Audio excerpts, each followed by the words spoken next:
Don't abort your mission out of frustration. When you are in the midst of a challenging situation, your mind will tell you that you are finished.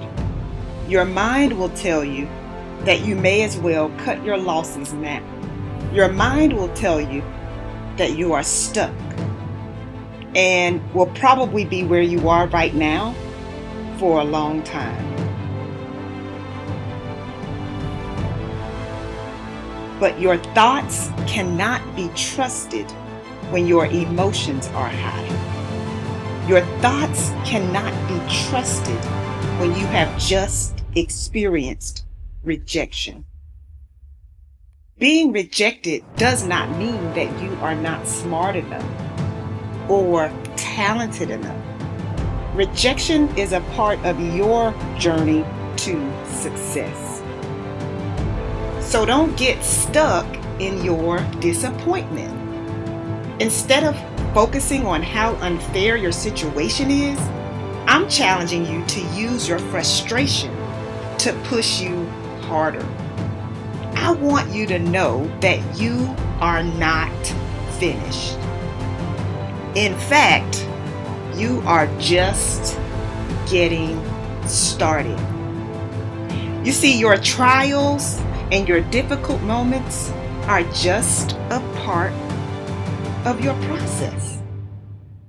Your discomfort is actually helping you to transition into a stronger and a wiser version of yourself. And for someone who is listening right now, you are feeling discouraged. You're feeling discouraged because of what you've lost. But I want you to know that what you have left is all you need to rebuild. I'm going to say that again. What you have left is all you need to rebuild.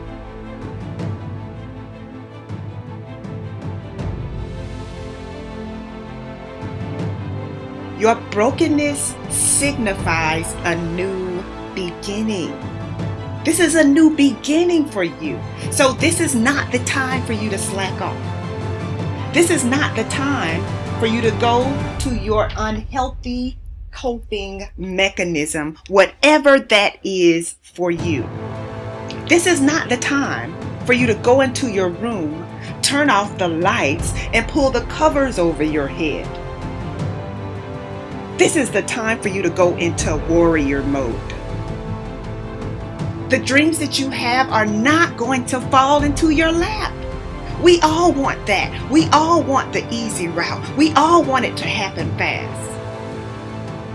But the truth is that you've got to be willing to fight for what you want. And sometimes the person that you have to check is yourself. Yes, you heard that correctly. You have to check yourself. Because your dreams cannot become a reality without you. You have to be confident in you. You have to believe that you have what it takes. You have to declutter your mind. You have to make sure that you are managing yourself wisely, that you are making the right decisions. You have to make sure that you keep the promises that you have made to yourself. You have to envision what you want and refuse to let go until you get it. So what is going to enable you to finish?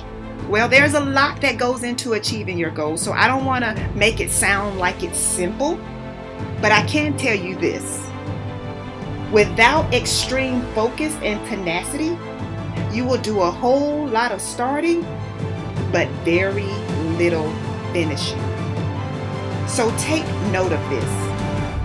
Finishing requires focus. And you might even have to repeat that to yourself.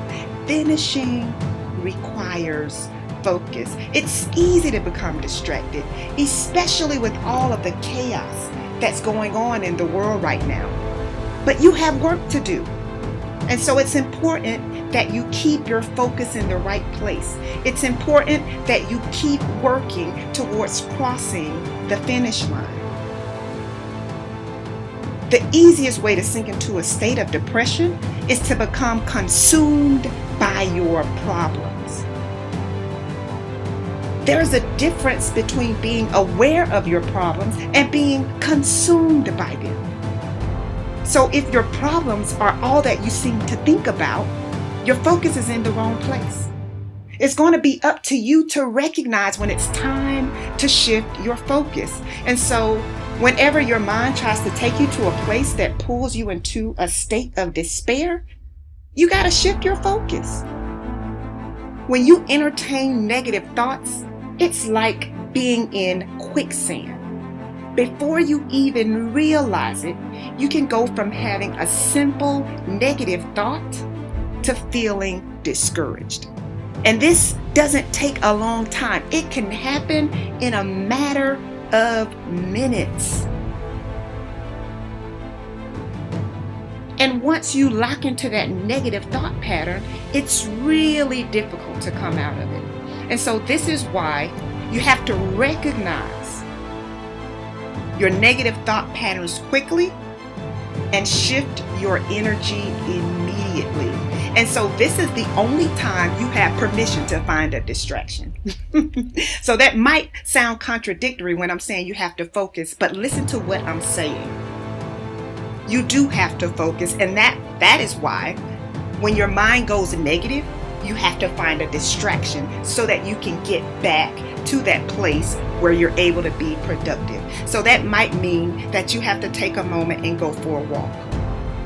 That might mean that you have to put on your favorite song. That might mean you have to call a friend. The goal is to not become bound by your thoughts. That's the goal. That's how you're going to stay focused. To not become bound by what's going on around you. And the other thing you need to know is that you have to have tenacity. You have to have tenacity. So what is tenacity? Tenacity is about being persistent. Tenacity is about being able to withstand pressure. And I'm telling you, that is the one thing you're going to have to master. You're going to have to know how to withstand pressure, because if you want to go far in life, you're gonna experience some pressure. You cannot quit at the first sign of opposition. You cannot quit because your situation appears dismal. You've got to choose to get your energy up. You've got to choose to get your hopes up. You have to execute your plan and recognize that you have everything you need to finish. You can't just talk about wanting to win. You have to prepare to win, and you have to expect to win. So I have a question for you. Are you willing to finish? I don't want you to settle for an incomplete. I know that you have a lot going on, but are you willing to finish?